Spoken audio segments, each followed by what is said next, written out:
Pode começar. Faço uma saudação a todas as presentes, uma saudação especial às nossas companheiras que têm mandato, porque nós sabemos o quanto é difícil para elas participarem de atividades do PSD Mulher, que eu me lembro aqui que tem mandato. Estou vendo aqui a entrada da nossa deputada Érica Amorim, do Ceará. Temos a deputada Edna Alzier, de Macapá, do Amapá, e temos também a vereadora Carla Sarney, do Maranhão, de São Luís do Maranhão. Não sei se tem mais alguma parlamentar. A Lene. A Lene, oi, a Lene, uma das raríssimas vereadoras de capitais que nós temos, vereadora de Rio Branco, no Acre, acabou de atravessar um período, ou ainda estão no Acre atravessando um período difícil, além da pandemia, as enchentes, a dengue. Minhas amigas, o PSD Mulheres está seguindo o planejamento que fizemos para este ano. Este ano, nós seguimos na nossa campanha, distantes sim, separadas não, e com um passo além do que foi o ano passado. O ano passado, nós fizemos inúmeras reuniões, estado a estado. Agora, nós estamos fazendo reuniões onde todas as coordenadoras são convidadas e elas devem convidar outras militantes e convidadas dos seus estados. O que é que nós pretendemos com isso? Nós pretendemos que a militância feminina do PSD se conheça, a militância no Brasil inteiro, porque eu que viajei bastante para os estados, posso atestar a riqueza das mulheres que militam no PSD. É algo extraordinário. Eu duvido que outro partido tenha uma riqueza tão grande. Mulheres valorosas, mulheres que vão para a luta, mulheres destemidas. E nós precisamos mostrar umas para as outras. Nós queremos que as nossas companheiras lá gaúchas, lá do sul do Brasil, conheçam as nossas companheiras do Acre, do Amapá, da Bahia. E assim nós estamos seguindo esse nosso planejamento. Hoje, nós estamos fazendo uma atividade com um ano, exatamente um ano atrás. Há um ano atrás, nós devíamos falar de feminicídio e não seria a primeira vez. Eu, pessoalmente, considero o feminicídio uma grande, uma imensa tragédia. É uma tragédia covarde que vitima mulheres indefesas. E elas são vítimas das pessoas próximas, de pessoas próximas, maridos, ex-maridos, mas isso vamos deixar para as nossas palestrantes falarem. O que nós pretendemos é retomar um assunto que já fizemos antes. Em 2017, está aqui a revista, nós já tratamos desse tema. E quisemos tratá-lo de novo em 2020. Por quê? Porque essa tragédia não diminui. Essa tragédia só aumenta. As políticas públicas que existem, algumas com excelentes resultados, mas têm um limite de atendimento.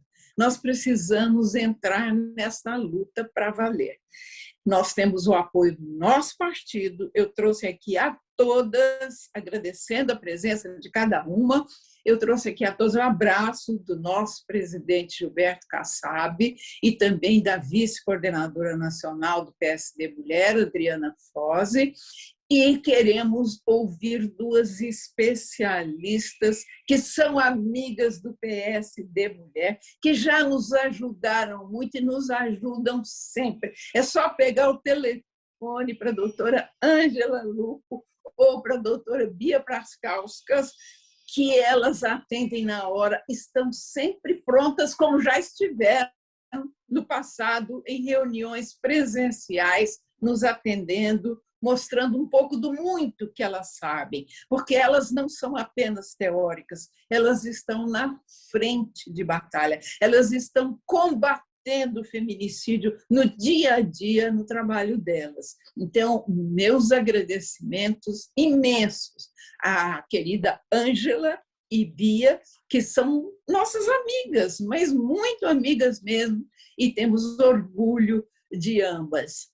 Nós vamos ouvi-las e depois nós vamos ouvir algumas companheiras coordenadoras de alguns estados que vão nos falar da situação em seus estados. Espero que esta tarde seja gloriosa, porque quando as mulheres se reúnem, é como aquela frase que as militantes de Brasília um dia escreveram nos muros de Brasília: mulheres são como águas, crescem quando se encontram. Então, nós estamos aqui, nos encontramos, e o nosso destino é o crescimento, criar ideias e partir para a luta. Eu vou passar agora a palavra para a nossa comandante. Nós temos uma comandante que comanda todas as nossas reuniões com a maior categoria. É a secretária do PSD Mulher Nacional, ela é senadora suplente, ela é empresária, é vice-presidente da Associação Comercial de São Paulo, ela também é secretária da Fundação de Estudos e Projetos do PSD, que se chama Espaço Democrático, é uma empresária de sucesso, mas ela arranja tempo para tudo, ou seja, a mulher, quando é competente, quando tem o pensamento esclarecido, ela arranja tempo para tudo. Eu estou falando da queridíssima companheira Ivani Bosco. Ivani, a sala é sua. Comande com sua competência, com seu talento. Ai, Alda, você me deixa sem graça. Muito obrigada, um prazer ver todas vocês aqui novamente. Realmente, esse novo formato que a gente está fazendo aqui no PSD Mulher está sendo muito promissor e muito especial para mim, para a Alda e para a Adriana Flose. Eu queria agradecer a presença de todas, dar um destaque, Alda, que nós temos aqui uma vice-prefeita, a vice-prefeita de Ventania, uma cidade do Paraná, Ione Tomás Pereira, e a vereadora Regina Jabur, de Cândido Mota, que é uma cidade aqui do interior de São Paulo. As telas, nós estamos em muitas, então você não consegue visualizar tudo. Por isso é que a gente vai falando aos poucos. Bom, o que eu posso dizer da Ângela e da Bia, que são queridíssimas, sempre prontas a nos atender, a nos ajudar e a mostrar para esse mundo o que é o feminicídio hoje, sabe? Então, eu me pergunto, o que queremos como mulheres? O que a gente espera? Eu acho que o que a gente mais espera é ser respeitada, sabe? É acabar com essa discriminação, é acabar com essa violência que existe contra as mulheres. Porque o que nós somos? Nós somos seres humanos, como qualquer um, somos cidadãs, como qualquer um, paga imposto, trabalha, labuta o dia inteiro, quer estar na política, quer ajudar a população. Então, é isso que nós queremos como mulheres. E ter tantas mulheres com as nossas ideias, com os mesmos ideais, nos faz ter vontade de trabalhar e labutar cada vez mais. Então, vocês todas são o ânimo maior que tanto eu e a Alda temos aqui no PSD Mulher para fazermos cada vez mais e cada vez melhor. Então, eu só tenho que agradecer aqui a todas vocês por estarem dividindo tudo isso conosco. Bom, como a Alda falou, nós não vamos ter aquela parte de perguntas. Quem tiver perguntas para as nossas palestrantes, por favor, pode passar para o meu e-mail, ivanibosculo@gmail.com. Depois eu ponho aqui no chat, que aí eu transmito para elas, para que não fique muito longo. Nós vamos ter a interferência assim, de 5 de nossas mulheres aqui que vão falar um pouco sobre o seu estado e sobre os problemas que enfrentam em cada uma em seu estado. Então, Ângela, Bia, somos todas ouvidos para receber tudo o que vocês têm para nos oferecer. Muito obrigada. Nossa, é uma alegria imensa estar aqui hoje. A doutora Alda Marco Antônio, ela vive no meu coração. Eu já falei isso na outra palestra, mas eu vou falar de novo, porque agora vai para o Brasil inteiro, Alda. Eu trabalhei no primeiro serviço de defesa da criança e adolescente vítima de todos os tipos de violência em São Paulo. Eu fui uma assistente social do primeiro serviço e quem inaugurou esse serviço foi ela. Isso eu falo para todo mundo, assim, eu falo, mas nossa, que mulher, que visão, que assim, encantada.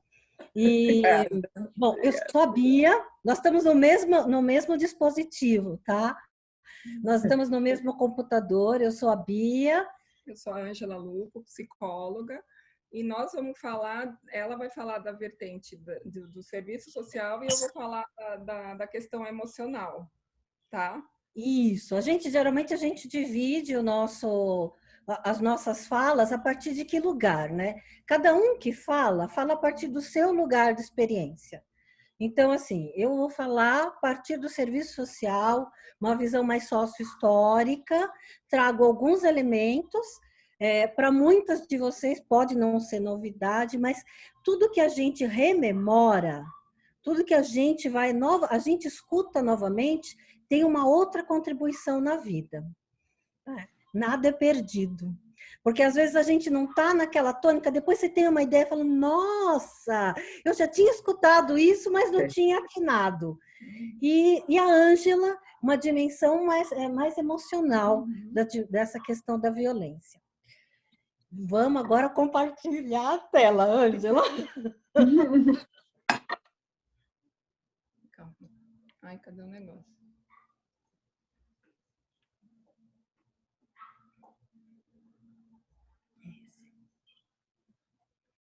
E cadê o... Ai, ele manda apertar... Onde que é? Não sei. Calma. Eu acho que a gente vai acabar pedindo para o Renato. Deixa eu ver onde que aperta aqui para compartilhar. Eu Eu acho que é aqui, não é? Não. Ai, será que a gente saiu da reunião? Não. A gente vai pedir para o Renato compartilhar, porque eu não estou conseguindo. Renato, consegue colocar para a gente? A da Beatriz primeiro, tá? Isso. Já colocou. Ei, quem sabe, sabe, né? É. Beleza. Bom, é uma alegria muito grande estarmos aqui. É bem importante essa temática. E eu vou iniciar falando de da onde sai esse nome. Que muitas pessoas nos questionam, falam, mas feminicídio? Mas feminicídio é homicídio. Sim, feminicídio é um homicídio, mas é um homicídio diferenciado. Então, eu vou começar com esse histórico. Você quer passar? Ele vai passando. Isso. Então, o que a gente tem que entender? Que esse termo, essa temática, ela iniciou no primeiro Tribunal Internacional sobre Crimes contra Mulheres, em 76, em Bruxelas. Na época, eram 2.000 mulheres. Para aquela época, era uma representação boa. 2.000 mulheres e 40 países representados. E eles chegaram, e numa dessas palestras, teve uma socióloga, Diana Russell, eu acho que é Diana que fala, Russell, mas vocês podem anotar esse nome, procura essa pessoa que é muito significativa dentro desse histórico. Ela faz uma palestra e ela chama de femicídio. Esse é o primeiro nome para esse tipo de crime. Femicídio, todos os tipos de execuções de mulheres, de todas as idades, em diferentes épocas. Pode passar, Renato. Renato, né? Então, o destaque. Nesse primeiro momento, femicídio é o quê? É o assassinato de mulheres por homens, simplesmente por serem mulheres. Isso a gente tem que guardar na cabeça, tá? Pode passar. O termo feminicídio, ele é mais recente, ele é da década de 90. E ele é trazido por uma antropóloga que estudou uns casos muito diferentes numa cidade chamada Juárez, no México.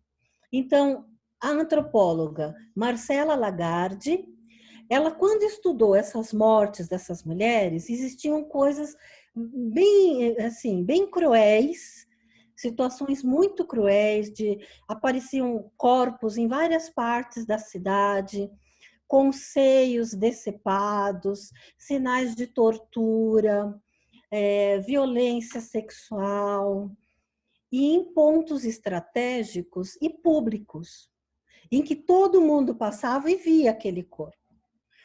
Existia uma vista grossa, uma indiferença a partir da polícia e a partir dos órgãos institucionais do governo daquela cidade. Então, quando ela fala sobre feminicídio, ela acrescenta um elemento a mais, né? Pode passar. Feminicídio, quando o Estado não dá garantias para as mulheres e não cria condições de segurança para suas vidas na comunidade ou nas suas casas, nos espaços de trabalho ou de lazer. Mais ainda, quando as autoridades não realizam com eficiência suas funções. Por isso, o feminicídio é um crime de Estado. E me pareceu muito significativo quando ela apresenta esse estudo. E para a gente também, se a gente pensar bem, quantos anos nós estamos solicitando políticas públicas, né? Que a nossa voz seja escutada. Então, é algo que não é só daquele indivíduo que cometeu aquele crime, mas é algo da sociedade e da parte do governo, né? Ou da parte de quem realmente promove algumas leis. Pode passar. Eu destaquei alguns dados, mas recentemente vários dados têm aparecido na internet quando a gente estuda essa temática ou vai ler sobre essa temática. Eu destaquei pouquíssimas coisas aqui, mas é algo que nos toca bastante. Pelo menos me toca bastante. Que o Brasil, ele é o 5º país no ranking de mortes violentas de mulheres. Gente, isso é muito grave. Ele é o 5º país e não sai daí. O medo da gente é que ele se torne o 2º ou 3º, não é? Mas ele é o 5º, isso é muito, muito alto. E é mundial, e é global. Então, nós somos o 5º. E o número de denúncias na Central de Atendimento às Mulheres, o 180, de março a abril do ano passado, aumentou 27%. Maior, sempre a gente faz referência ao ano anterior, né? Maior ao ano anterior. Isso aponta um aumento da violência doméstica durante a pandemia.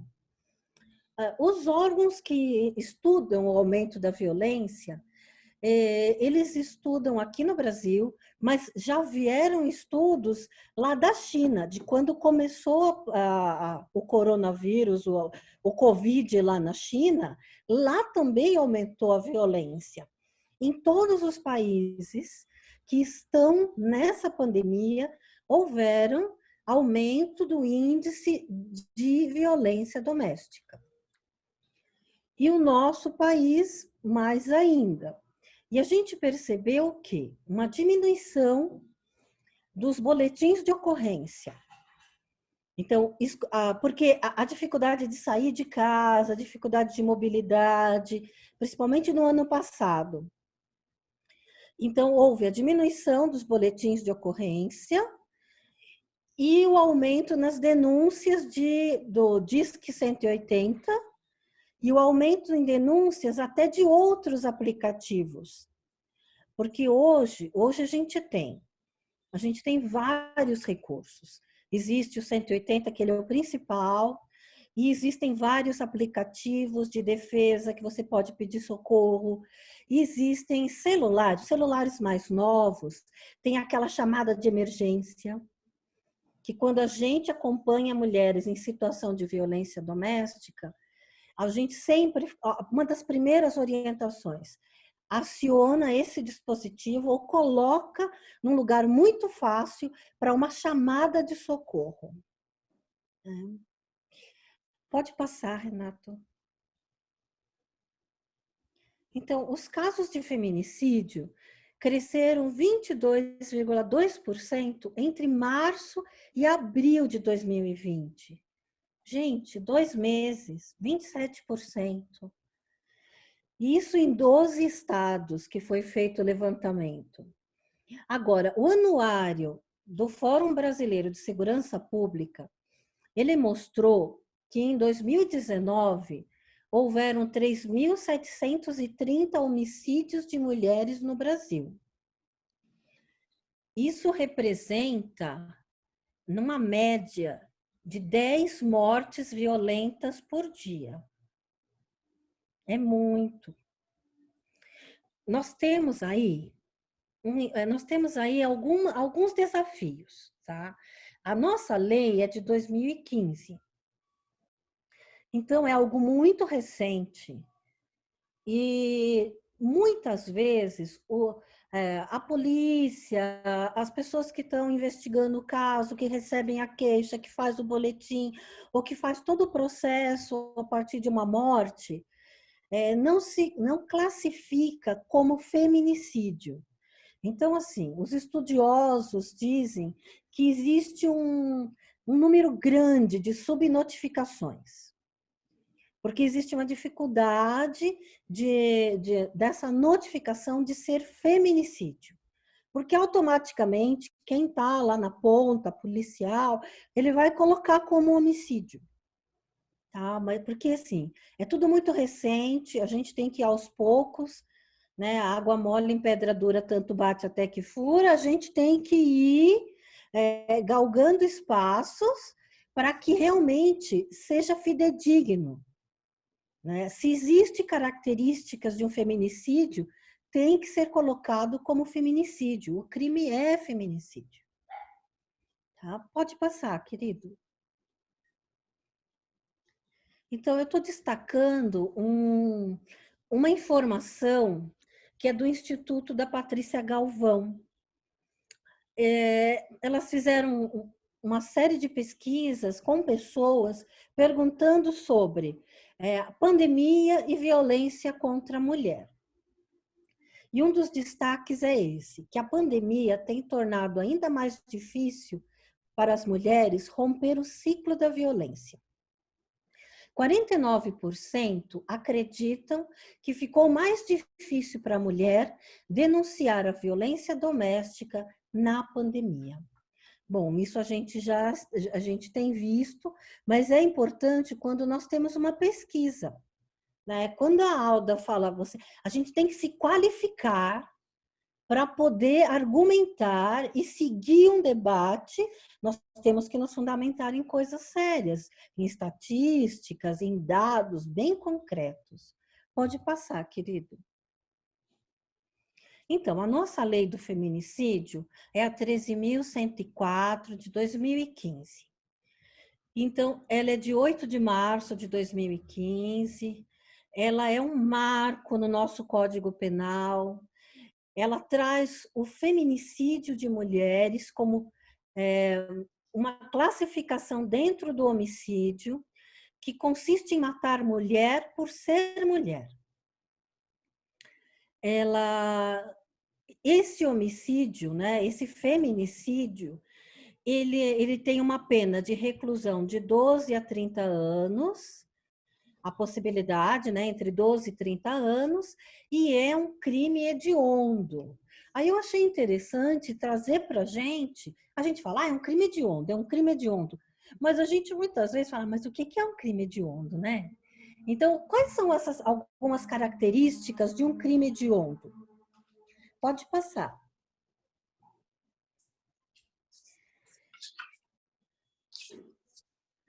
Então, é algo mais rigoroso, é um crime que tem um tratamento jurídico mais rigoroso, ele proíbe anistia, graça, indulto, proíbe fiança, o início do cumprimento da pena em regime fechado já inicia assim, é uma progressão no regime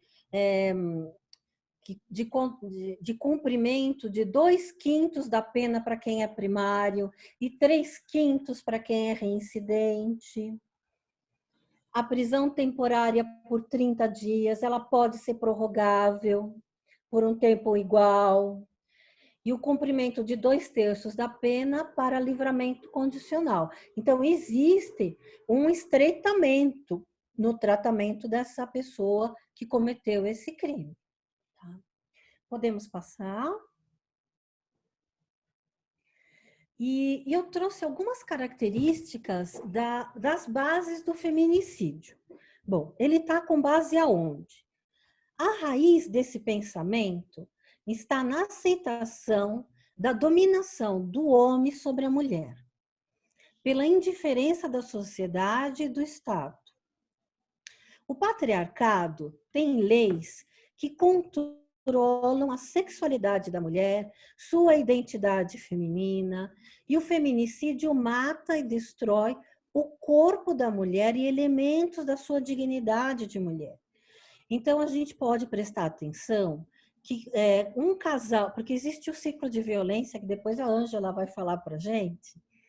Então, quando se está nesse ciclo de violência e que está acontecendo as agressões físicas, qual é a parte do corpo que eles mais ferem? O rosto.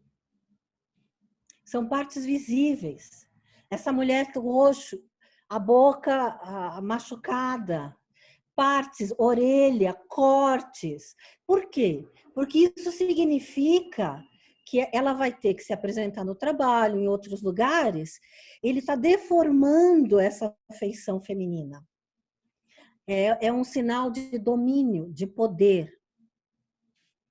Então, a Rita Segato, que é uma socióloga, ela afirma que na lógica do patriarcado, é muito interessante essa afirmação dela, eu achei interessante, eu trouxe para a gente, que na lógica do patriarcado, a mulher merece morrer quando ela viola 2 leis dessa dominação, a fidelidade e a submissão.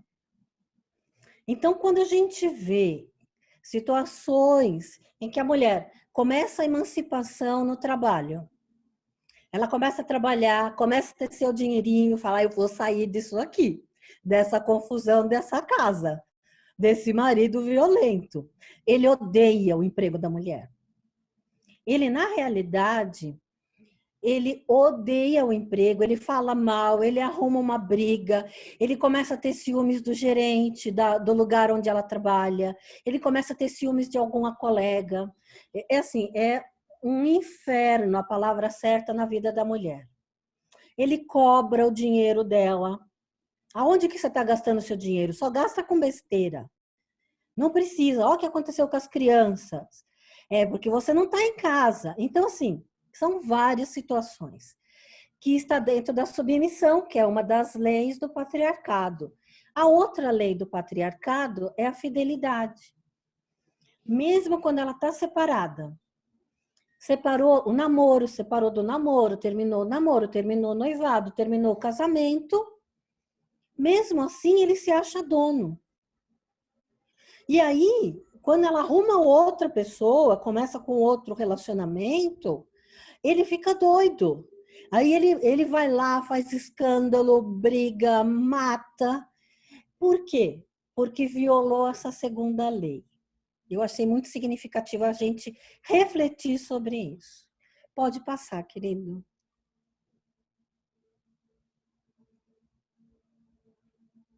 Então, características do feminicídio.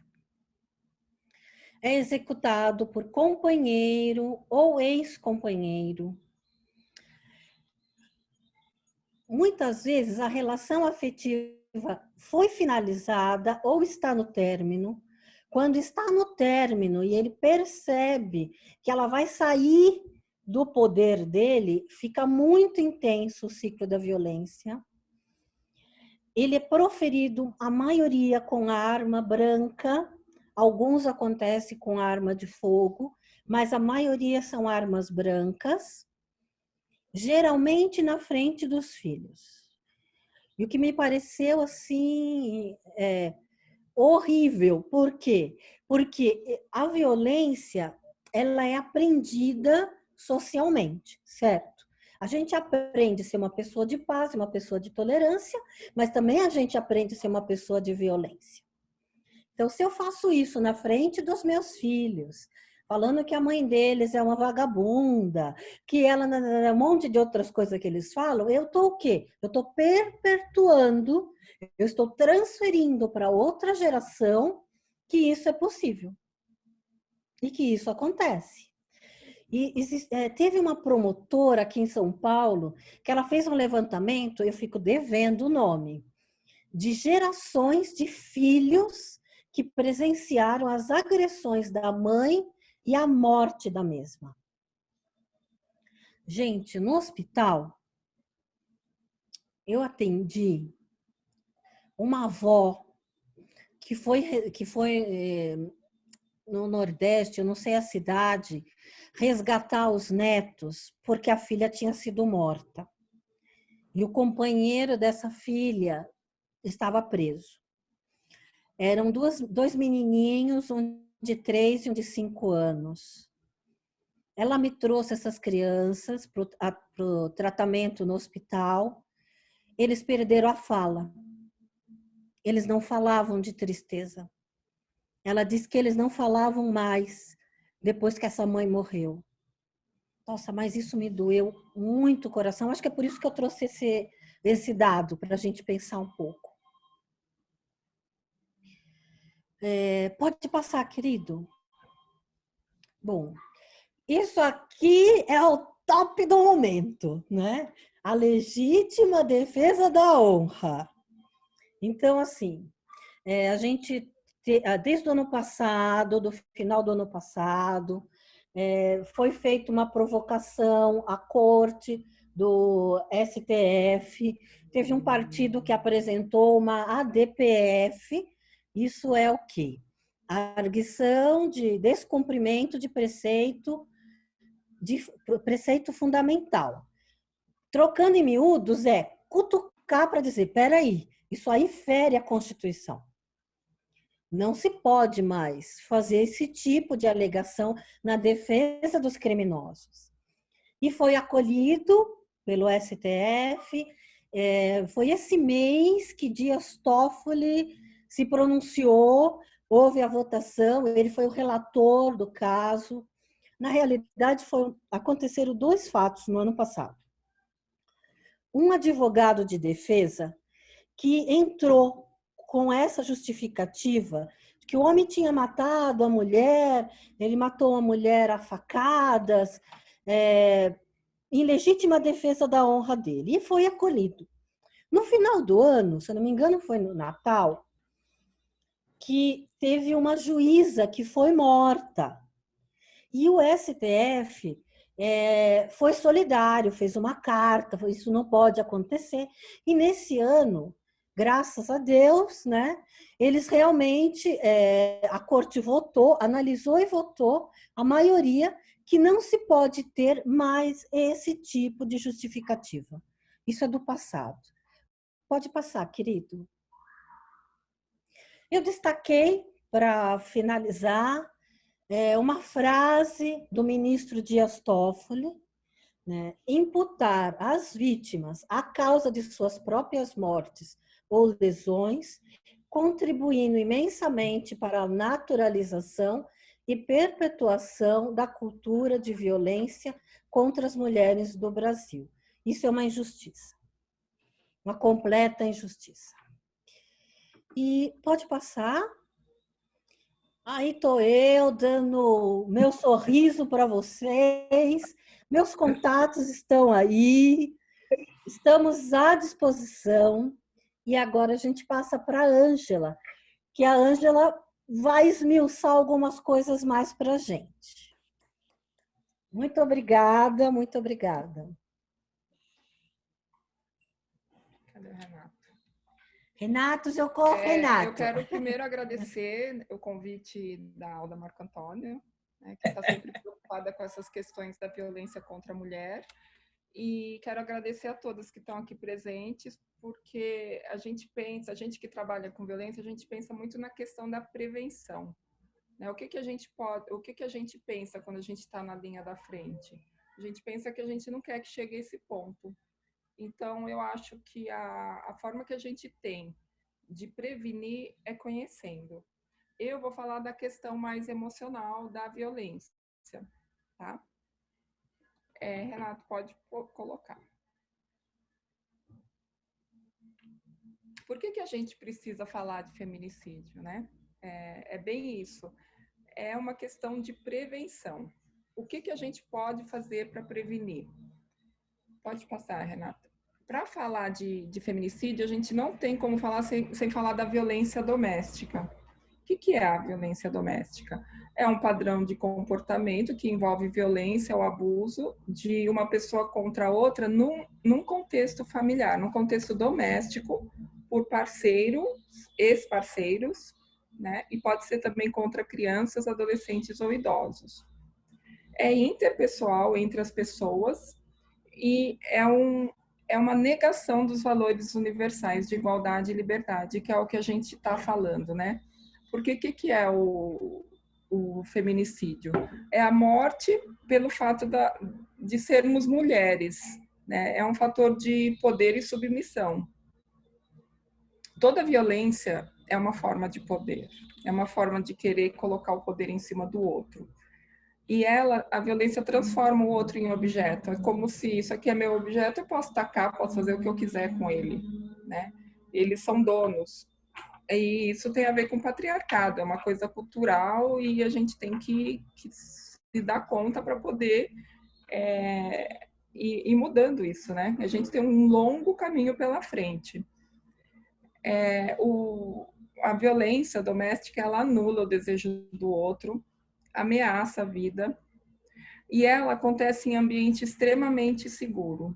Então, o que é? A gente romantiza. Família é como se as pessoas estivessem protegidas dentro da família. E ali que elas não têm proteção, porque quem está de fora acha que está tudo bem. Porque elas têm vergonha de falar. E acaba ficando nessa violência por meses e até anos. E tem umas que nem conseguem sair. E o ponto máximo da violência doméstica é o feminicídio, né? Ela vem por uma espiral de violências, né? Começa por várias formas de violência até chegar no feminicídio. Uma coisa bem importante para falar é assim, nenhuma relação começa abusiva. Normalmente as relações começam com um romantismo, normalmente esses parceiros, eles manipulam até eles conseguirem o que eles querem, né? Pode passar. Eu acho bem importante falar que o agressor, ele mora no homem comum. Eu sempre falo isso. A gente olha para uma pessoa e a gente não imagina que aquela pessoa pode ser um agressor de uma mulher, de uma criança, né? E a violência doméstica, ela pode ser física, psicológica, testemunhal, patrimonial, moral e sexual. Tá? Eu vou falar um pouquinho de cada uma. Pode passar, Renan. A violência física é qualquer conduta que ofenda a integridade ou a saúde corporal da mulher. Como a Bia falou, né? A mulher é posse do homem, então ele tem direito a quebrar essa integridade física dela. O uso da força é intencional, ele é usado como método corretivo, né? E nas relações amorosas ou por ex-parceiros, E ele vai desde uma imposição de uma simples dor, tapa, surra, chacoalho, até o assassinato, né? E muitas vezes as mulheres, a maioria das vezes, elas não acreditam que aquele parceiro é um parceiro potencial para matá-la, né? O que a gente mais ouve é não, ele não é capaz de fazer isso, ele não vai fazer isso, né? Mas uma pessoa que bate, uma pessoa que abusa, ela tem potencial para matar. Então, assim, tem que acompanhar de perto, e é o trabalho que a Bia faz lá, né? Faço. De estar, nesse ano, evitou 500 mortes, né? Nós somos Então, 500 e poucas agora. Vamos passar, né? A violência psicológica é qualquer conduta que cause dano emocional ou mexa na autoestima da pessoa, né? O que acontece? As pessoas confundem muito o que é relação abusiva e o que é uma relação conflituosa. Uma relação conflituosa, ela pode ser conversada e pode ser resolvida, né? E a relação abusiva, não. O poder é dele, ele que manda, e não tem resolução, né? E só que a mulher vai ficando cada vez mais acuada. Ela entra no ciclo da violência, né? Que ele arranja uma briga por alguma coisa, aumenta a tensão e aumenta a agressão, só que depois entra na lua de mel, né? Na lua de mel, ela acredita que ele pode mudar e que vai ficar tudo bem, mas não, o ciclo começa tudo de novo, né? E a violência doméstica, ela paralisa a vítima. Então, por exemplo, quando a mulher não consegue sair da relação, não dá para julgar, porque ela está paralisada. Mulher nenhuma gosta de sofrer violência. Elas ficam porque elas não conseguem sair. Tá? Então, assim, quando a gente julga, ou pergunta, o que você está fazendo com ele, né? Ou um julgamento é capaz de acabar com a autoestima dela e fazer com que ela não peça ajuda, né? Que ela pense, vezes chamar elas de burra, né? Sim, que ela continue na violência, né? E os tipos de violência, eu vou falar alguns, tá? Porque são diversos. A coação, né? Que, por exemplo, ele ameaça se matar ou matá-la caso termine a relação. Né? A intimidação, por exemplo, chuta o cachorro e deixa subentendido o que pode acontecer com ela. Ou ele está com uma arma branca, assim, fica mexendo, deixando subentendido que aquilo pode acontecer alguma coisa. Né? A negação do conflito, né? Que quando ela tenta conversar, nada acontece, parece que aumenta a tensão e piora. A utilização de privilégios masculinos, né? Então, assim, homem pode, mulher não pode. Né? Como a Alda falou, igualdade, né? Nós somos mulheres, nós não somos menos, nós somos iguais. O feminismo é querer igualdade, não é querer superioridade como o machismo é. O machismo, ele pressupõe que eles são superiores, o feminismo supõe que nós somos iguais, né? Uma diferença bem grande. A exposição pública, que é, no caso, normalmente quando termina uma relação, eles tiram fotos de nudes, né, que a gente chama de nudes, e quando termina a relação, ele lança para a internet, lança para os amigos, e assim, causa consequências desastrosas na vida da vítima, levando até a suicídio. É verdade. Né? Outra coisa que eu não coloquei aí, o isolamento, mas pode passar. O isolamento, que o que acontece? Ele isola ela da família, dos amigos. Por quê? Uma pessoa sem contato, ela fica mais fraca, né? Então, vamos supor, chega uma amiga próxima, essa amiga não serve, né? Não, você não vai ver seus familiares, né? Tudo isso vai levando à diminuição da autoestima da vítima e ela não consegue sair da relação, né? Outros tipos de violência é a violência testemunhal, que é mais no caso de crianças e adolescentes, quando elas testemunham, quando elas assistem a violência dos pais, né? E esse tipo de violência traz consequências desastrosas para a vida dessas crianças. E aquilo que a Bia falou, né? Pode ser que ela reproduza essa violência, ou pode ser que ela entre em relações abusivas também, porque ela tem aquilo como referência. A violência patrimonial é qualquer conduta que configure retenção ou subtração de recursos econômicos, destruição parcial ou total de objetos e bens materiais. Então, por exemplo, quebrar as coisas dela, quebrar o celular. Ah, estou com ciúmes, com quem você está falando? Pega e joga na parede, quebrou. Isso é violência patrimonial. Roupa. Rasgar as roupas. Rasgar a roupa. Que mais? Subtrair, usar o dinheiro dela, cheque. Cartão de crédito, tudo isso é violência patrimonial, né? Se não for um acordo entre ambos, um acordo que ela realmente queira, tá? Não uma manipulação. Aí tudo bem, mas se não, é violência patrimonial. A violência moral é qualquer conduta que configure calúnia, injúria e difamação, né? Porque muitas vezes, se ela não quer ficar com ele pega e fala o que ele quiser dela e deixa ela constrangida. Isso é uma outra forma de violência. Renato? Cadê o Renato? A violência sexual, né, que é o que a gente trabalha, é qualquer conduta que constrange a mulher a presenciar, manter ou participar de relação sexual não desejada, não consentida, tá? A relação não consentida é violência, sob ameaça, coação e uso de força física.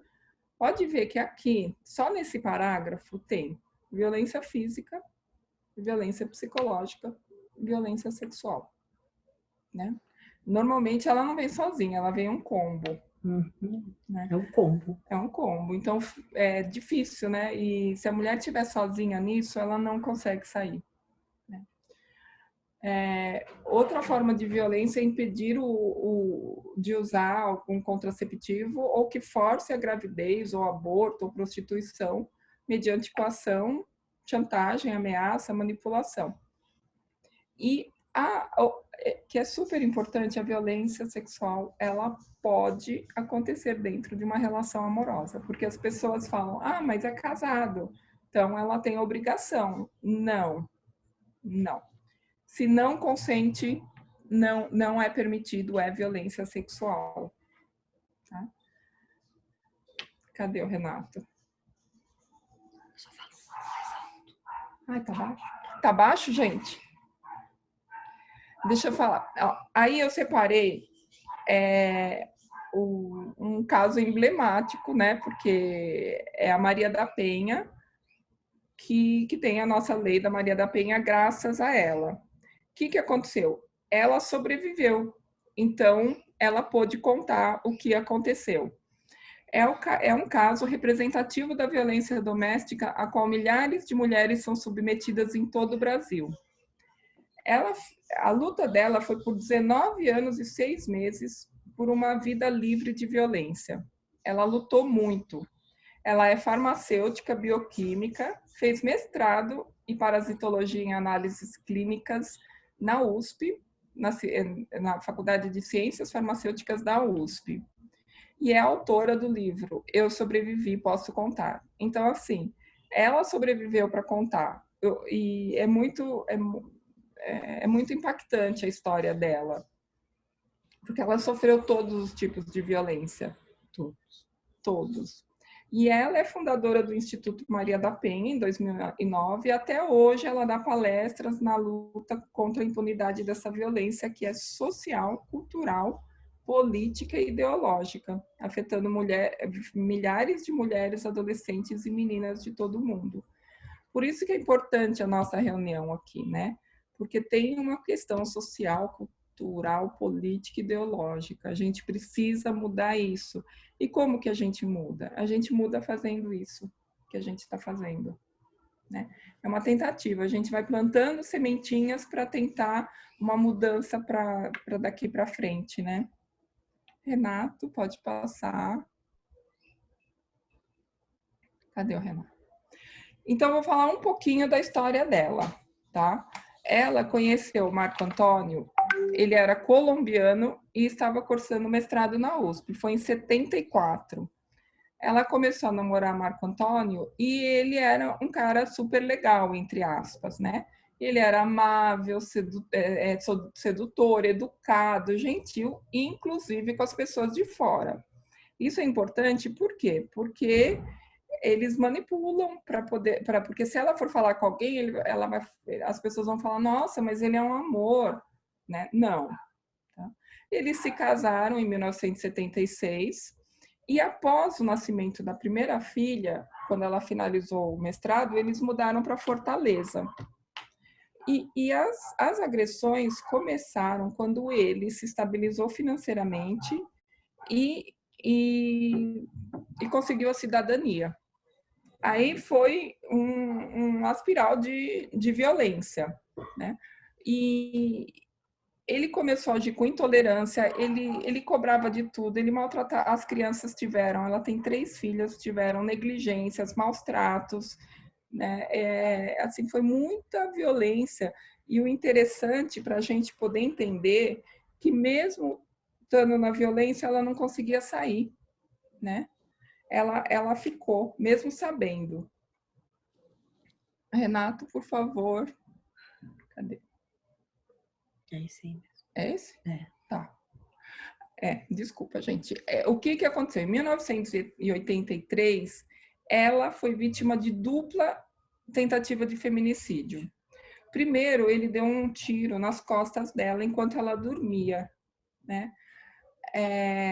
Como resultado dessa agressão, ela ficou paraplégica. Nesse momento que ele deu o tiro, ela se fingiu de morta, né? Ela até pensou naquele momento, será que no livro ela fala, será que Marco me matou? Será que ele me matou? E ela se fingiu de morta e aguentou ali, né? Porque ela estava preocupada com as filhas dela. E só que aí foi para o hospital, ficou internada, teve a notícia de que ela não iria mais poder andar. E mesmo no hospital, quando ele visitava, ela se sentia desconfortável e ela sentia medo. E ele não queria que ninguém ficasse no hospital com ela. E aí, quando ela voltou para casa, ele a manteve em cárcere privado por 15 dias e tentou eletrocutá-la durante o banho, né? E o interessante é assim, que mesmo ela passando por tudo isso, ela refazia a cena do suposto assalto, que ele falou que era um assalto, mas não, né? Ele mentiu. E ele fez um machucadinho no ombro dele para dizer que ele tinha se machucado no assalto. E ela refazia isso na cabeça até que um dia ele viajou e ela pegou os filhos e saiu de casa. E aí foi a luta dela para essa lei, né, da Maria da Penha, que o primeiro julgamento ocorreu em 91, quer dizer, 8 anos após o crime. 8 anos esse cara impune, né? Isso só para começar. Aí ele foi sentenciado a 15 anos de prisão, mas devido a recursos, nada aconteceu, saiu em liberdade. O segundo julgamento foi em 96 e ele foi condenado a 10 anos e 6 meses e, mais uma vez, a sentença não foi cumprida. Pode passar, Renato. Aí, com o decorrer do tempo, ela iniciou o projeto de lei versando sobre mecanismos de combate à prevenção à violência doméstica contra as mulheres, e esse projeto foi amplamente discutido, que deu resultado ao projeto de lei 4.559 de 2004, que após trâmites deu origem à lei 11.340 de 2006. Assim, para essa mulher ter essa luta e conseguir alguma coisa. E a lei da Maria da Penha, ela está direcionada à violência contra a mulher, isto é, violência de gênero, que é a relação de poder e dominação do homem e submissão da mulher, que acontece em todas as classes sociais, idades, níveis de escolaridade, raça, etnia ou identidade sexual. Pode passar. Como sair desse ciclo, gente? Então, é aquilo que eu falei. Normalmente, os agressores são homens do bem, né? Pai de família, trabalhador, eles não são violentos nas relações externas. mas eles são capazes de agredir de forma violenta a mulher e a parceira íntima, ou ex-mulher ou filha, né? E o que a gente precisa? A gente precisa acolher essa mulher sem julgar, né? Ela, nessa escalada de violência, ela tem culpa, medo, vergonha, né? Ela tem muita vergonha porque as pessoas perguntam: por que você ficou nisso? Ela ficou porque ela não conseguia sair. Então, o que a gente precisa? A gente precisa da rede de apoio. A rede de apoio seria a família, amigos, né? O entorno dela. Serviços de saúde mental, né? Psicoterapia, médico. Precisa procurar ajuda, intervenção da justiça e contato zero, tá? Por que contato zero? Porque... Contato zero com ele. Com ele. Isso, desculpa. Contato zero com ele. Porque, normalmente, ele tem um poder de manipulação tão grande que, se ela fica perto, ela pode cair na violência de novo. Achar que ele vai mudar, né? E na realidade, não muda e pode chegar ao feminicídio, nessa escalada de violência. Então, assim... um pouquinho antes de terminar, o que eu falo, nossa voz, nossa luta, né? A gente precisa falar e a gente precisa acolher, tá? A gente precisa acolher essas mulheres, ouvir sem julgar. É isso que elas estão precisando, tá? Eu vou deixar, antes de terminar, umas dicas, tá? De filmes. Cadê Renato? Passa. A tentação da gente é passar no tote aqui, mas aí a gente lembra que é o Renato que está passando. Eu deixei algumas dicas, porque eu acho que quando a gente vê filme, a gente consegue identificar bem, porque eu percebo que os filmes, eles têm muito dado de realidade. Eu acho que eles estudam muito para fazer, porque tem muito a ver com a realidade. Um filme antigo, tá? Que é da minha época lá atrás, Dormindo com o Inimigo. Dormindo com o Inimigo, que é um filme que retrata a violência, retrata o perigo, né? Como foi difícil para ela. A série que está passando na Globoplay, que é maravilhosa, ela retrata os anos de 1950, que chama Coisa Mais Linda, né? Que aparece vários retratos da violência. O marido que rouba a mulher e fica com o dinheiro dela quando ela quer separar. Tem feminicídio dentro dessa série, mas é uma série muito, muito boa. Ela retrata bem. O outro, assim, que eu maratonei, né? Ouvi várias vezes, foi Praia dos Ossos, que foi o crime de feminicídio da Ângela Diniz, em 1976, na praia de Búzios. Esse podcast é bem importante, porque tem até o julgamento, e assim, essa mulher, ela, até anotei aqui, ela estava morta e ela era culpada. Né? Nesse julgamento foi. Sim, esse julgamento foi terrível, gente, é revoltante, tanto que eu ouvi mais que uma vez, porque eu não me conformava. Eu parei no julgamento, eu não segui no julgamento, porque eu fiquei com muita raiva. Dá muita raiva o julgamento. Então, o que eles falam lá? Ela morreu 2 vezes, uma quando Doca matou e outra quando ela foi julgada e condenada após morta, né? Então, assim, eu acho que é bastante coisa para a gente refletir, né? E tem o livro também da Maria da Penha, que é esse aqui, que eu li a história dela, Eu Sobrevivi, Posso Contar. É ela, né? Ela, quando estava novinha, casada com o cara lá. E é isso, eu agradeço a todas, tá? E podem mandar as dúvidas por e-mail, tá? A gente está à disposição, agradeço a Alda, tá? Queridíssima. Sempre considerando a gente para essas questões de prevenção da violência. Muito obrigada, tá? Eu também agradeço muito, muito, muito. Tem muita gente boa aqui nesse grupo e a gente pode fazer a diferença. Sim. Maravilhosas. Obrigada. Com certeza. É o que nós mais queremos. Mas vocês, eu sou de descendência italiana calabresa. quando eu ouço esses relatos e quando eu vejo o que acontece de violência contra a mulher, o meu sangue italiano sobe na cabeça, que se eu pegasse um homem na minha frente agora, eu fazia picadinho dele.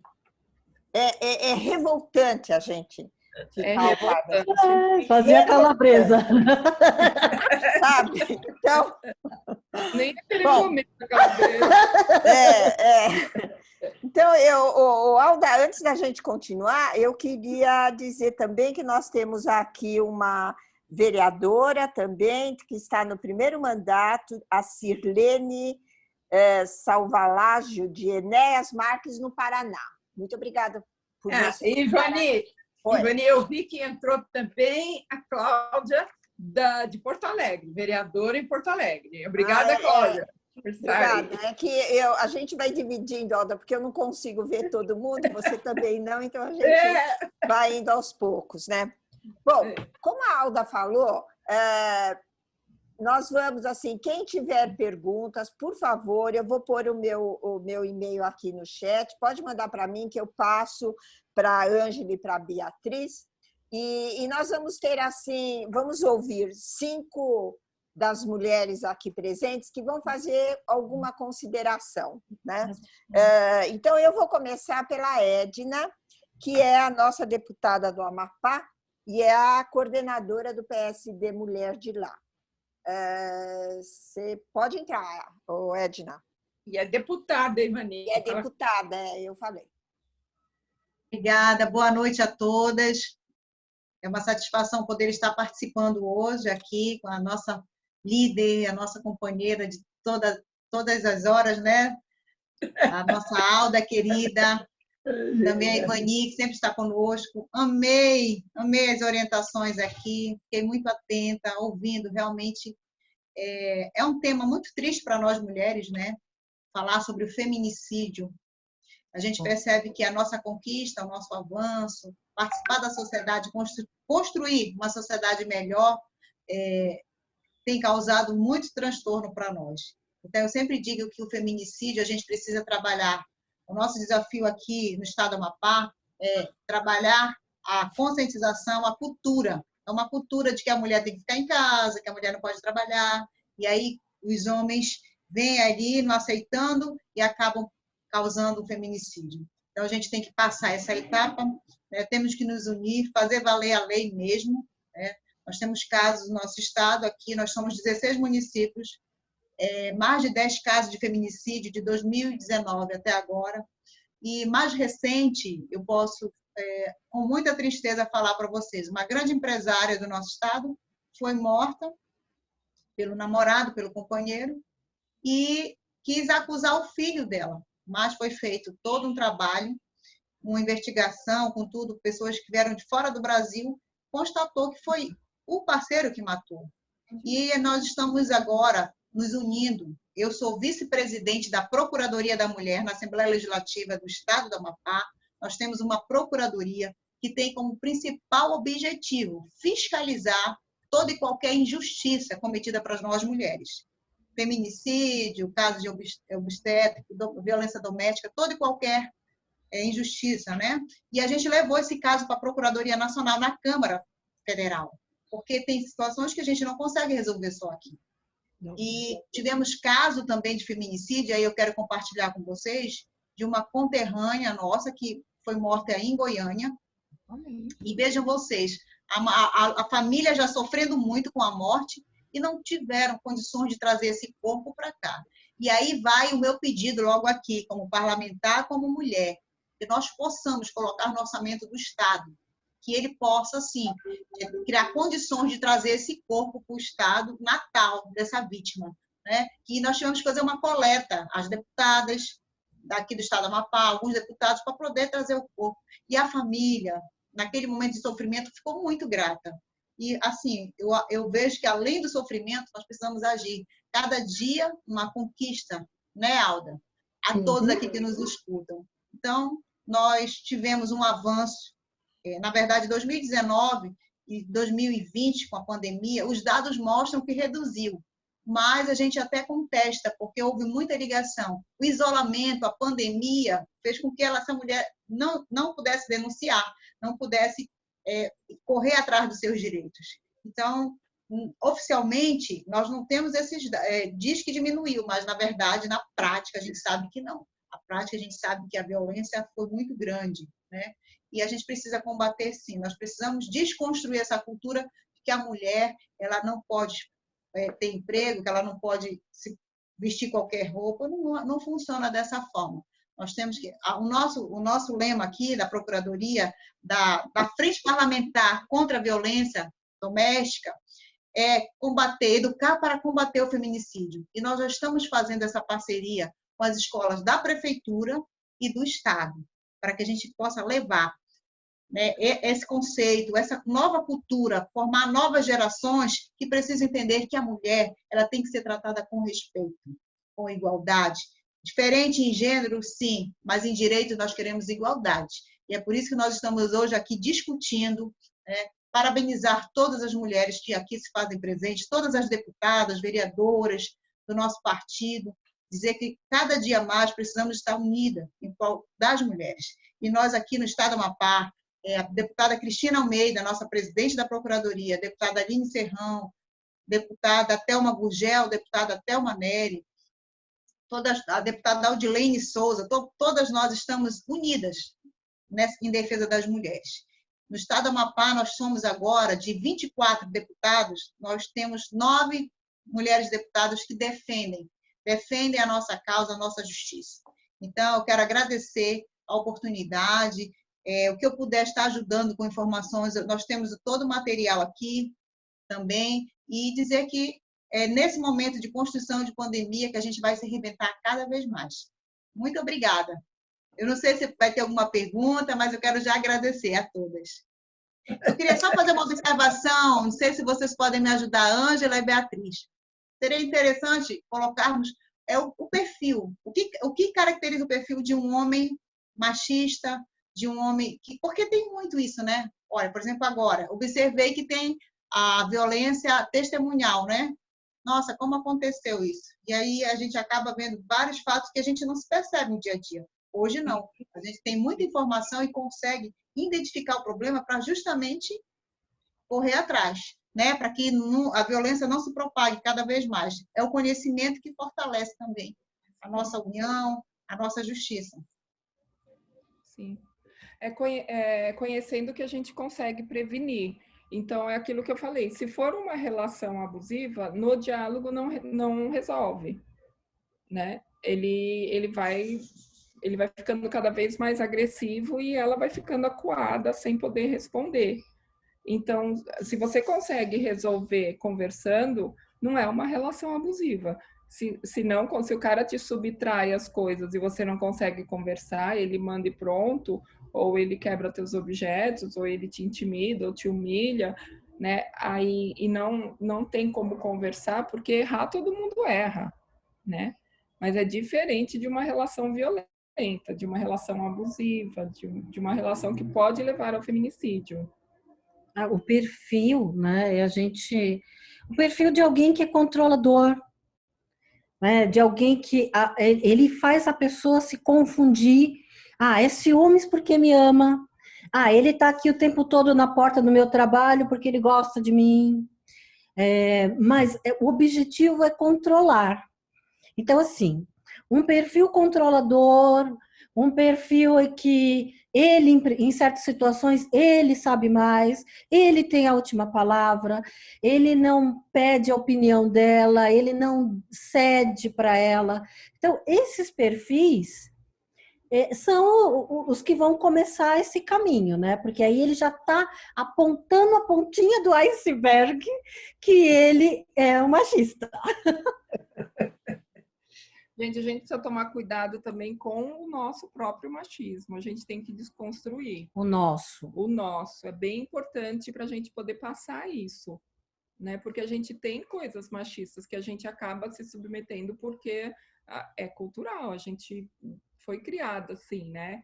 Então tem que ter uma desconstrução, é igualdade. Começa em casa, né? Começa em casa. Quando eu faço a diferença dos trabalhos da casa entre o filho homem e a filha mulher. Sim. Então, isso começa em casa, isso está muito introjetado na gente. E há muitas mulheres machistas. Sim. Existem muitas mulheres machistas. Que o filho está batendo na nora e ela está falando, mas ela merece. Pode uma coisa dessa? Como eu sou, né? Minha família é de Minas, pode um trem desse? Não. Não pode. Bom, eu acho que nós vamos ter que ter várias outras reuniões com vocês, porque o assunto é extenso e leva a se pensar muito em tudo, né? Bom, eu queria chamar agora a nossa deputada pelo Ceará, a Érica. Coordenadora do PSD Mulher também. Exatamente. Olá, boa noite. Oi, Érica. Linda. Mais uma vez participar com vocês, parabenizar a coordenadoria, né, nacional, querida Alda, Ivani, a Adriana, eu não a estou vendo agora, mas que sempre também participa, é muito especial. Então, cumprimentar todas, né, as nossas companheiras aí do PSD Mulher no Brasil todo, parabenizar a fala da deputada que me antecedeu, a deputada Edna, né, e também das nossas palestrantes, a Bia, né, e a Ângela. Foi importante esse tema. A gente tem vivido realmente tempos bastante difíceis em todos os sentidos, né? E para além do vírus, a gente tem vivido mais essa pandemia que a gente já vivia, né? Que é a da violência contra a mulher. Na verdade, a pandemia só agravou, digamos assim, mais essa violência. A Alda me pediu para trazer alguns dados sobre o nosso estado. Eu vou pedir o Renato já está entrando aí, e a gente vai falar aqui, tentar ser um pouco rápida, sobre os casos de feminicídio aqui no nosso estado. Pode passar, Renato, por favor. Bem, no nosso estado, no ano passado, foram registrados 47 feminicídios, né? A média de 4 crimes a cada mês. Eu até, durante a fala, né, das palestrantes, eu escutei alguns dados e elas colocaram, né, que nosso país é o 5º, né, no mundo, mortes violentas, e que, em média, 10 mortes por dia, né? Aqui nós temos 4 crimes por mês, em média, né? Mais da metade dos agressores são os cônjuges, né, namorados, enfim, é uma especificidade, como foi também apresentado. Esses dados são do relatório da Rede de Observatórios de Segurança. Essa é uma iniciativa de instituições acadêmicas e da sociedade civil dos estados da Bahia, Ceará, Pernambuco, Rio de Janeiro e São Paulo, dedicada a acompanhar a política pública de segurança e criminalidade nesses estados. E pode passar, por favor, Renato.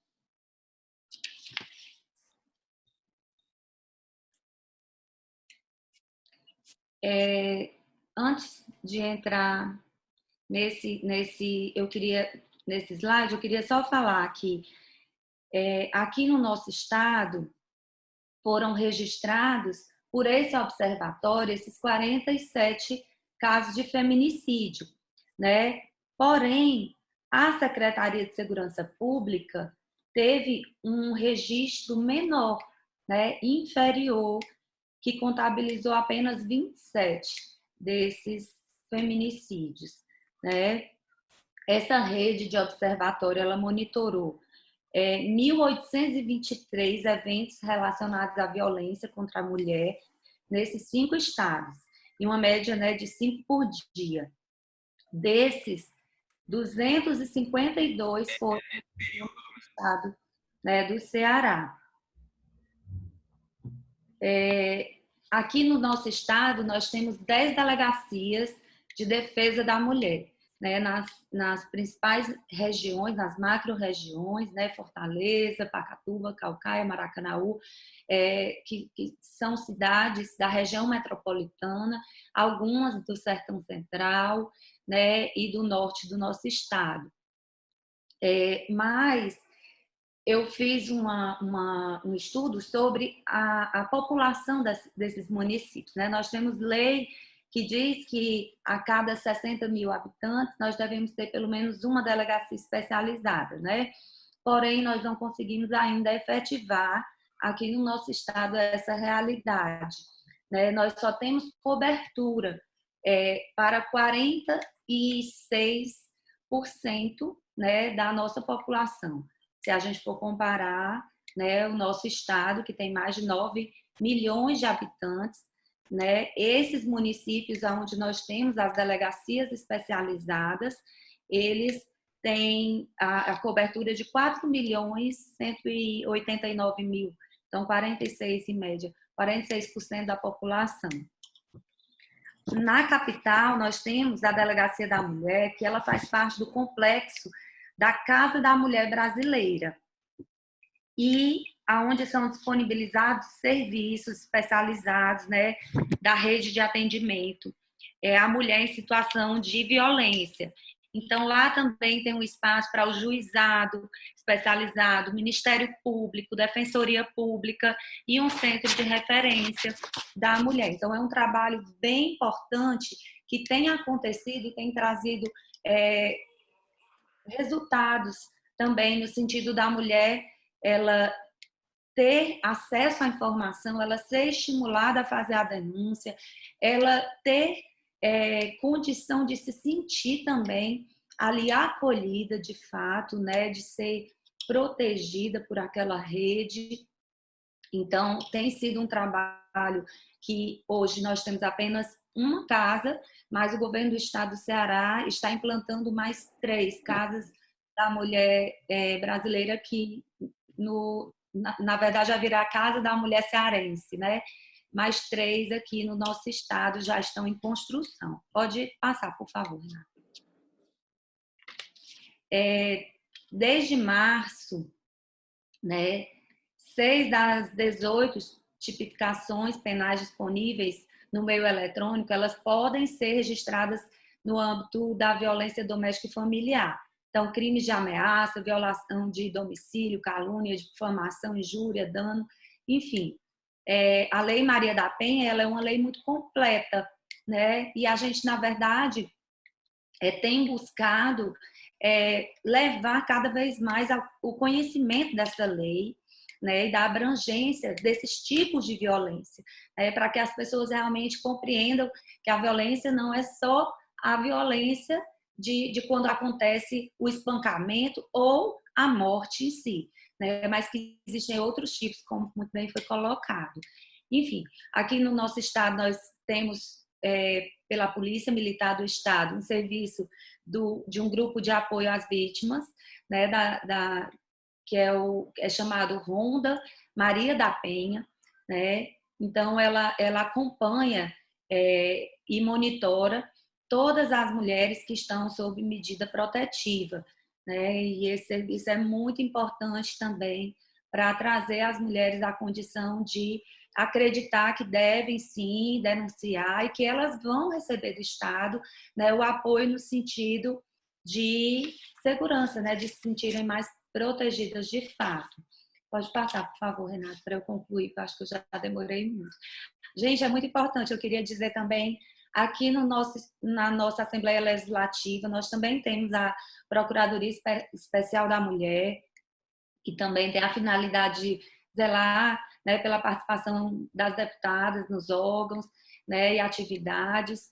E nesse ano, agora no dia 8 de março, né, foi apresentada a nova estrutura e nós lançamos o Observatório da Violência contra a Mulher na Assembleia aqui. Então, nós vamos monitorar, produzir, acompanhar os dados da violência no nosso estado, né, vamos conseguir promover estudos, né, sobre as causas, né, e consequências, E a gente está instalando também núcleos, né, de assistência à mulher. Um de enfrentamento à violência, um de promoção e participação política da mulher, um, né, de frente de apoio às egressas do sistema penitenciário e apenadas.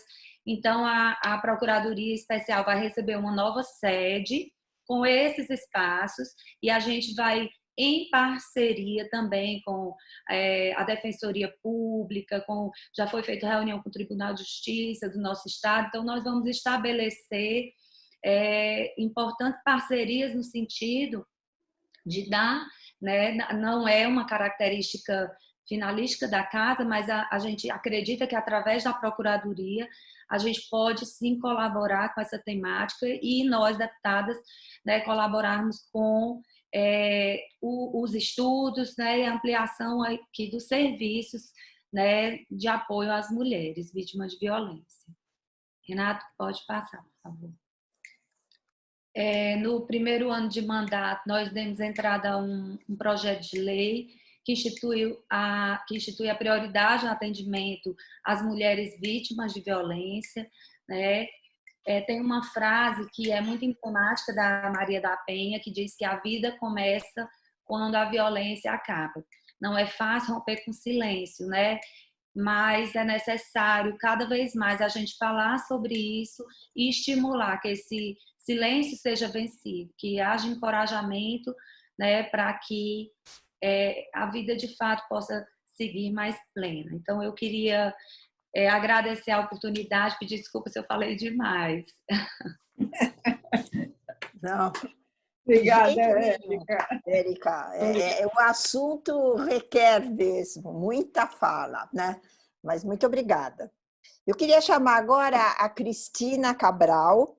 Ela é aqui do PSD de São Paulo e ela é uma advogada que milita na área de violência contra a mulher.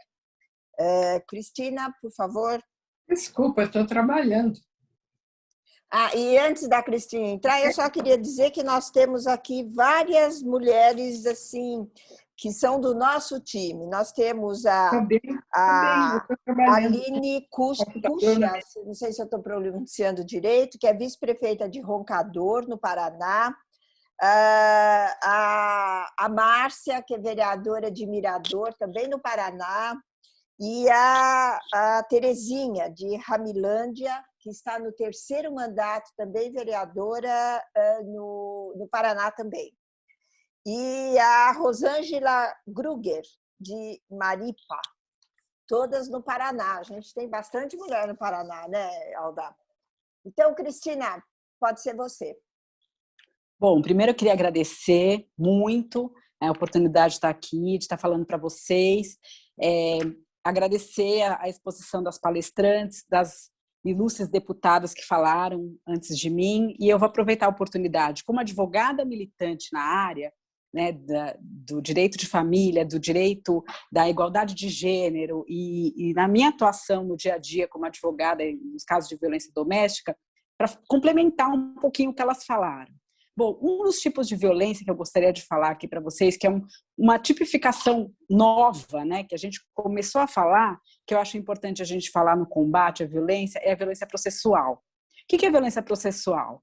É todos os indícios de prova dentro de um processo para uma condenação e o agressor é absolvido. Além do fato das coisas que a gente sofre nas audiências como advogada, nas nossas clientes serem desqualificadas, às vezes pelo juiz, pelo advogado da parte contrária, pelo promotor, como a gente viu aí na imprensa há um tempo atrás, mas isso quem faz no dia a dia da advocacia, no dia a dia dos tribunais, a gente vê isso muito fortemente. Eu acho que a gente tem que falar disso para poder ser atacado e ser rebatido e que a gente possa ter um trabalho para ajudar essas mulheres vítimas de violência. Então, é uma coisa que as meninas não falaram e que eu, como advogada, queria trazer para as mulheres que estão aqui nos ouvindo. Bom, elas também falaram alguma coisa que a deputada que lá do Amapá falou, qual é o perfil desse agressor? Eu te falo como advogada que atende muita gente. É um perfil manipulador e narcisista, né? Ele manipula aquela vítima a ponto dela não sair daquele ciclo de violência. Então, ela não consegue sair. Eu acho importante a gente falar muito disso, não apontar o dedo para essa mulher vítima, ter empatia, porque a violência doméstica ela acontece em todas as classes sociais. E é um problema social, que essa sociedade machista e patriarcal coloca como se fosse um problema de mulher. Né? Eu já ouvi homens falando, isso é uma coisa de mulher. Não, isso é um problema social. A pandemia é um grave problema e a violência doméstica é uma pandemia dentro da pandemia. Repisando aí o que as meninas falaram, né? Aumentou muito aqui em São Paulo. Aumentou no primeiro semestre de 2020 83 casos de feminicídio, só aqui em São Paulo. Tá? Aumentou. A maioria dos agressores, né, dos réus, eles são conhecidos, né, porque esse crime ele acontece dentro do seio da família.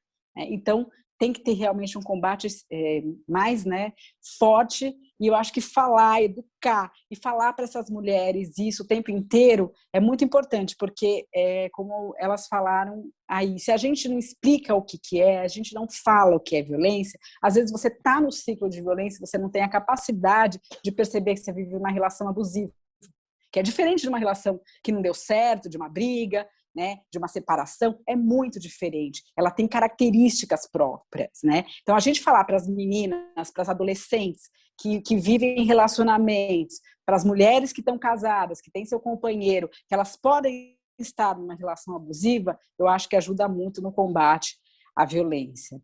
Né? E aí, complementando tudo isso, é importante a gente estar aqui falando sobre isso, é importante a gente bater nisso e falar da violência psicológica e do feminicídio como matar mulher em razão de ser mulher, que é a violência de gênero. E eu acho que o avanço que veio em 2015 com essa lei, né, falando aí do ponto de vista jurídico de novo, é significativo, né? Apesar de a gente ainda ter muito para caminhar, mas a gente pensar que é considerado um crime hediondo, que ele não pode progredir na pena, né? E quão é importante essa violência processual para realmente tipificar como feminicídio e ser punido com os rigores da lei mesmo.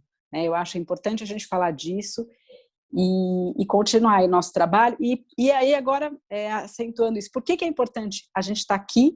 Por que é importante cada vez mais as mulheres na política? Porque aí, só assim, a gente vai poder pensar em melhorias, em projetos de lei ligados à mulher, em coisas que a gente possa fazer dentro do ambiente da política e no nosso Estado para melhorar a situação de vulnerabilidade que a gente vive.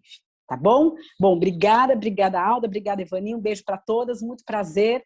E eu falei rapidinho para não me estender muito aí. Um beijo para vocês. Tamo juntas.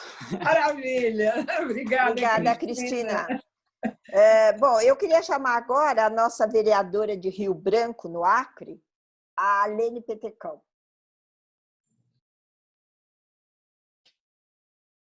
Gente, primeiramente, eu vou ter fala agora, doutora Alda? Você. Queremos ouvi-la. É isso aí. Gente, primeiramente eu quero agradecer esse espaço de mulheres valorosas, mulheres que contribuem com a nossa independência, e é muito importante, eu sempre converso muito com a doutora Alda, que enquanto vocês já estão na noite, né, nós ainda estamos aqui na tarde, nosso estado é diferente, nós somos do norte, nós estamos aqui passando por uma pandemia grave, né? Muito grave, nós já não temos mais leito de UTI, nós estamos passando por um surto grave de dengue, nós estamos com uma crise humanitária dos imigrantes que estão querendo voltar para os seus países e passam aqui no nosso estado, então é muito grave tudo isso que nós estamos passando. E ainda as enchentes, né, que vieram para contribuir com esse, como se diz, com esse caos que nós estamos vivendo. Mas eu não poderia deixar de estar aqui nesse espaço.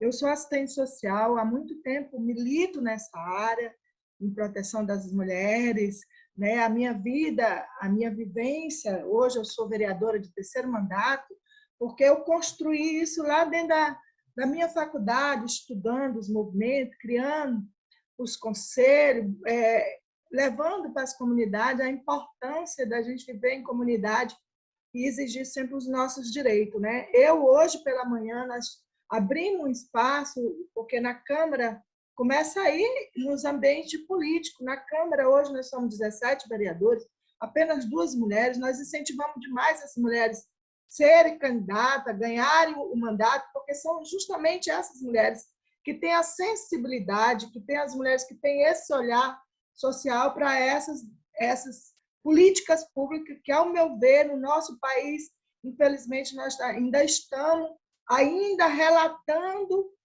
o caso dos feminicídios como fosse algo tão comum na nossa vida. Eu não tenho nada, como se diz, animador no meu estado. Infelizmente, a estatística da violência no meu estado, eu sou da capital, né? Nós somos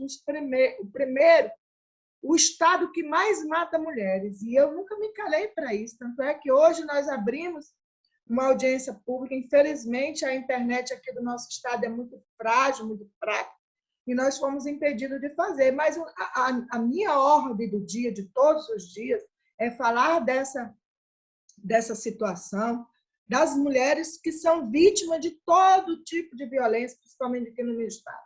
Essas violências que tão bem vocês falaram, com a experiência aí da Ângela, a psicóloga também, né, a Bia, são coisas que eu convivo a vida inteira. E nós, não quero ser pessimista, nós poucos avançamos. Enquanto nós não tivermos mulheres na política, mulheres no comando, a gente exigindo que o nosso Estado, que o nosso governador, o nosso presidente crie alternativa, políticas públicas, nós vamos continuar se juntando, chorando as mulheres que são mortas pelo nosso inimigo que dorme com a gente. Infelizmente, é isso. O tema da minha audiência pública, que não foi possível, mas vamos levar para segunda-feira, foi mulheres vítimas da violência familiar em tempos de pandemia. Está aí o retrato dessa pandemia que nos juntou com aquele nosso possível agressor. Então, é isso que a gente vê. Mulheres sendo mortas dentro da sua casa, faminta às vezes, porque ela não tem como trabalhar. Eu não estou falando dessa mulher de classe média, não. Eu estou falando dessa mulher que precisa sair de casa, que precisa garantir a sua alimentação, que é a alimentação básica, que às vezes até é uma cesta básica. Então, é muito, muito triste, mas eu precisava trazer esse relato, porque o relato que eu trago aqui é do meu estado, a convivência que eu vejo. Ultimamente, é o lugar mais complicado e mais, como se diz, perigoso para a mulher viver no estado do Acre. Infelizmente, mulheres que são mortas de formas perversas, são degoladas, são faqueadas na beira da rua, quando saem dos seus trabalhos. E eu quero chocá-las mesmo com esse meu depoimento, porque eu sei que aqui são mulheres fortes, mulheres que podem segurar essa violência e transformar ela dentro das casas legislativas em políticas públicas, porque senão ninguém avança. Certamente, eu estava, há uma semana atrás, conversando com a doutora Alda, um dos assuntos que eu quero até aproveitar esse ensejo, nós temos que rediscutir qual é o papel que nós fazemos dentro do nosso partido. Qual é o valor que nós temos dentro do nosso partido, além das inúmeras violências que nós somos acometidas. Então, nós temos que fazer uma reflexão todo dia. A pandemia ela veio carregada também, além do isolamento, ela veio trazendo um índice muito grande de violência. E a principal é a psicológica, ao meu ver, né? Porque ela não dói, ela não fica machucada, mas ela dói na alma e vai matando aquela mulher aos poucos. Então, como assistente social, eu tenho levantado a minha voz, eu tenho sido muito mal interpretada em todos os ambientes. porque eu tenho essa voz agressiva, mas não é uma voz agressiva porque eu sou agressiva, não. É porque eu quero que a minha voz seja ouvida nos 4 cantos do meu estado, e eu tenho algumas companheiras que dividem essa agonia e esse sofrimento junto comigo, mas não é tão fácil. No universo de machos, homens, que matam e fazem questão de pegar nossas cabeças e colocar como prêmio. Recentemente, ano passado, na pandemia, nós vimos um agressor que matou sua mulher e pegou a cabeça da mulher e colocou na frente da casa da mãe daquela mulher. Tem agressão pior do que essa? De, além de ser morta, degolada, ainda pegar a cabeça daquela mulher como prêmio e deixar na porta da família dela para dizer, ó, eu matei e matei com perversidade. E não se atreva a falar nada, porque senão vai ser a próxima vítima. Eu digo que com a minha experiência e convivência de ter trabalhado ao longo dos anos, não só na política, nos CRAs, nos CREAs, eu não tenho nada animador, principalmente considerando que nós estamos numa pandemia e que as mulheres, a maioria são mulheres que elas têm poucos recursos, elas não conseguem chegar.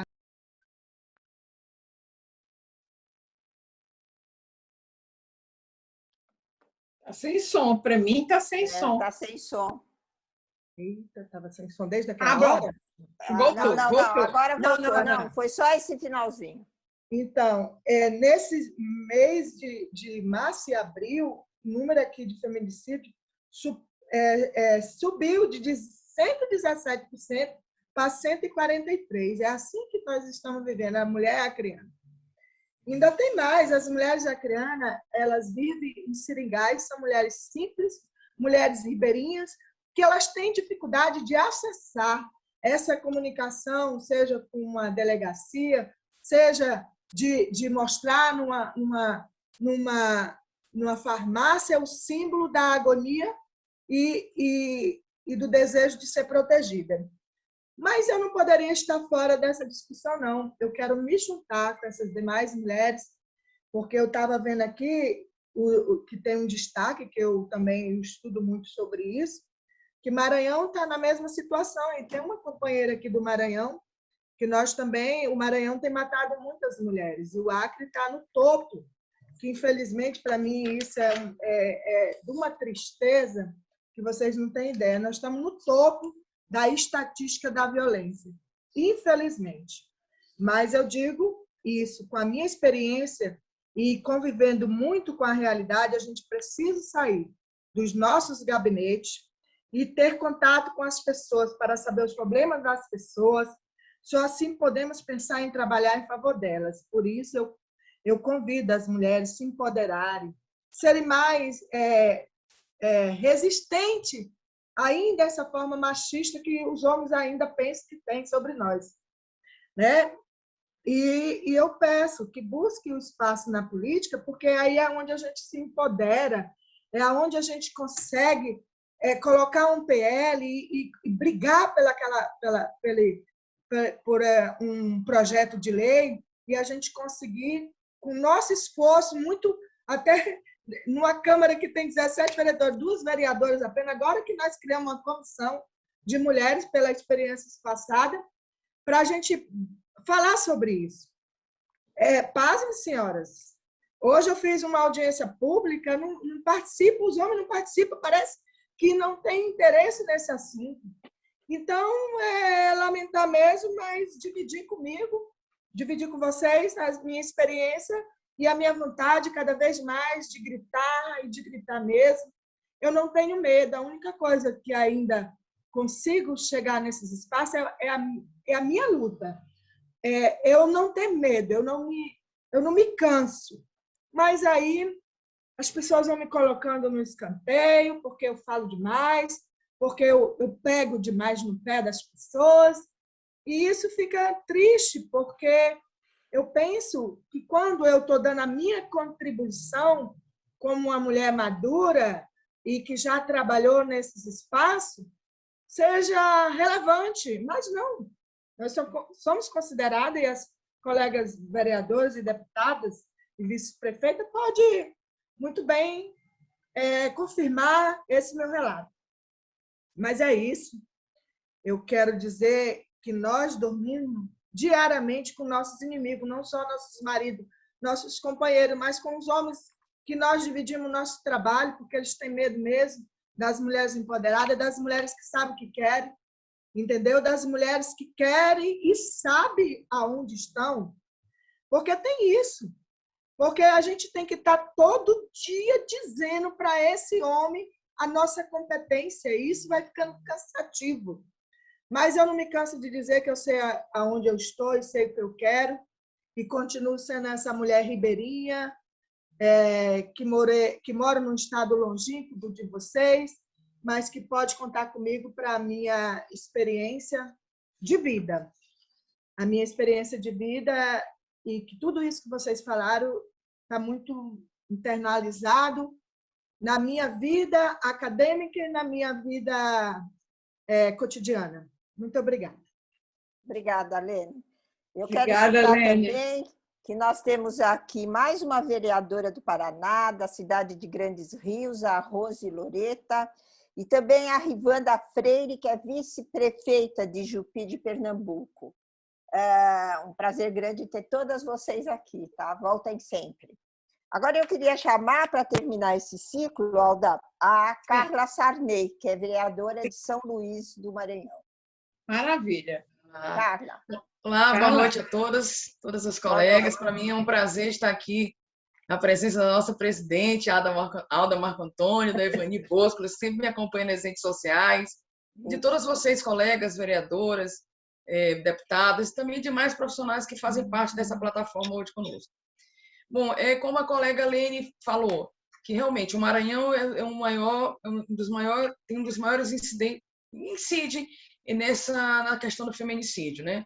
Eu fiz uma live com uma promotora, ela me disse que nunca trabalhou tanto como agora na pandemia, que estava liderando exatamente a faixa etária de 17 a 35 anos, esses autores de feminicídio.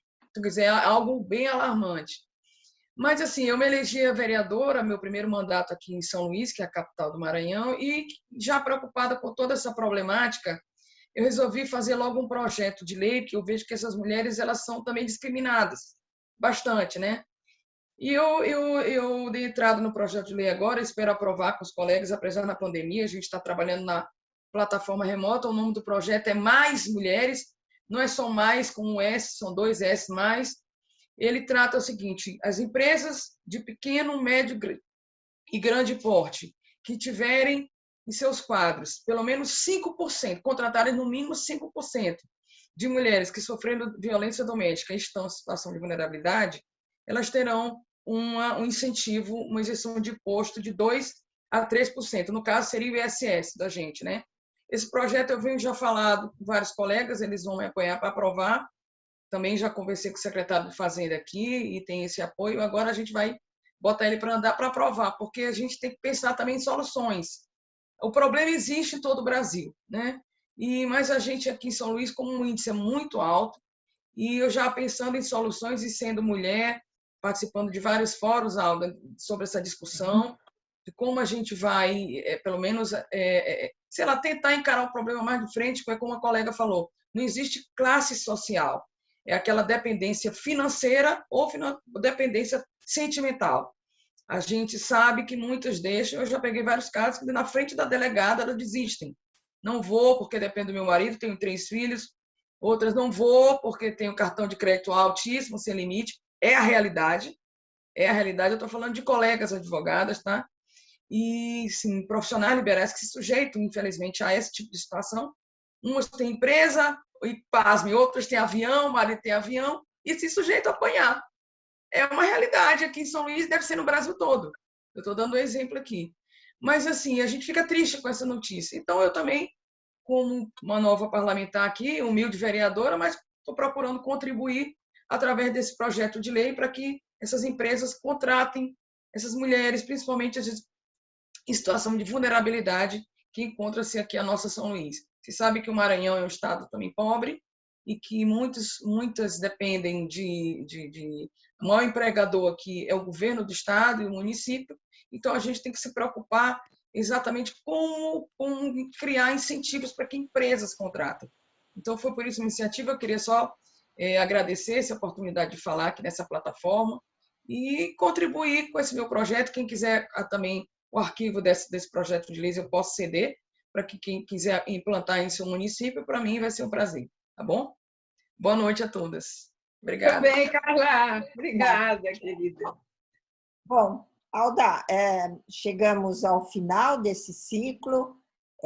Nós estamos aqui, você acredita, há quase 2 horas, e é um assunto que eu tenho certeza que a gente ficaria mais tempo, não é? Então, mas nós vamos ter outras reuniões. Eu agradeço a atenção de todas vocês, obrigado por me ouvirem também, e só quero dizer que o mês que vem, em abril, nós também teremos uma reunião dessas e vocês vão adorar a pessoa que nós vamos convidar. Então, é surpresa, mas a gente conta mais tarde, tá bom? Muito obrigada, um beijo a todas e Alda. Antes, Alda, vamos ao sorriso, porque o Renato vai tirar mais uma foto. Que legal! Pode tirar, Renato, me avisa.